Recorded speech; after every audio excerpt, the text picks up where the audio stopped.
எப்படி காதலை நம்ம கண்மணிட்ட சொல்லிடணும், அவளுக்கு நம்மளுடைய காதலை புரிய வைக்கணும் அப்படின்றக்காண்டி அன்பு எவ்வளோ முயற்சி பண்ணுறாரு. ஆனால் அங்கே நடக்கிற விஷயம் எல்லாமே பார்த்தீங்கன்னா வேறு மாதிரியான ஒரு சம்பவம் நடக்குது. அபூர்ணா முழுக்க முழுக்க அன்பு மேலே ஃபோக்கஸ் காட்டுறாங்க. நைட்டில் தூங்கும்போது கூட தூங்காமல் அன்புவே வாட்ச் பண்ணிக்கிட்டே இருக்காங்க.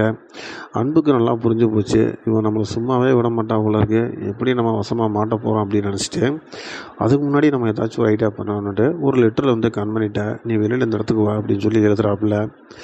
அதை பார்த்துட்டு கண்மணி வராங்க. வரதுக்கு முன்னாடி அபூர்ணா ஸ்பாட்டில் அன்பு கூட பேசிக்கிட்டு இருக்காங்க.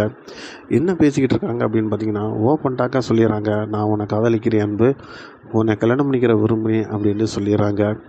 அன்பு ரொம்ப ஷாக்காகி போகிறாரு. அபூர்ணா, நீ நினைக்கிற மாதிரி நான் சிங்கிள் கிடையாது, நான் ஒரு மேரேடு, புரிஞ்சுக்க அப்படிங்கிறாரு. என்னை பிடிக்கலன்னா ஓப்பனாக சொல்லிடுங்க அன்பு, அதை விட்டு போட்டு கல்யாணம் பண்ணிட்டீங்க அப்படின்ட்டு ஏன் போய் சொல்கிறீங்க, அப்படி நீங்கள் கல்யாணம் இருந்தால் உங்கள் பொண்டாட்டியோடு நீங்கள் இருக்கிற ஃபோட்டோவை காட்டலாம்ல அப்படின்னு சொல்கிறாங்க. இப்போதைக்கு என்னால் காட்ட முடியாது, என்கிட்ட அந்த ப்ரூஃப் எதுவுமே இல்லை, எனக்கு ஒரு தர்ம சங்கடமான ஒரு சூழ்நிலையில் தான் நானே இங்கே ஒர்க் பண்ணிக்கிட்டு இருக்கேன்.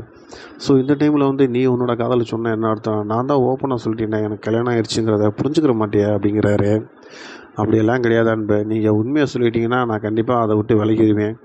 மேரேடே இல்லாமல் மேரேட் ஆயிடுச்சு அப்படின்னு சொன்னால் நான் எப்படி ஏற்றுக்கிற முடியும், உங்கள் ஒய்ஃபோட நீங்கள் இருக்கிற ஃபோட்டோவை மட்டும் காமிங்க, நான் உங்கள் காதலை நானும் ஒதுங்கிறேன் அப்படின்னு சொல்கிறாங்க.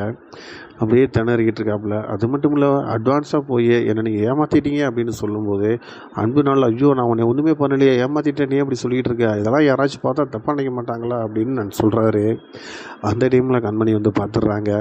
ஆனால் அவங்க மனசுக்குள்ளே என்ன நினைக்கிறாங்க அப்படிங்கிறது தெரியல. அன்பு நம்மளை வர சொன்னார், ஆனால் பார்த்தா இங்கே ஒரு பெரிய பஞ்சாயத்தே ஓடிக்கிட்டு இருக்கே, அபூர்வா அன்பு என்ன பண்ணியிருக்காரு அப்படின்னு தெரியலையே அப்படின்னு அவங்க யோசிக்கிறாங்களா இல்லையா அப்படிங்கிறத பார்த்து தெரியல.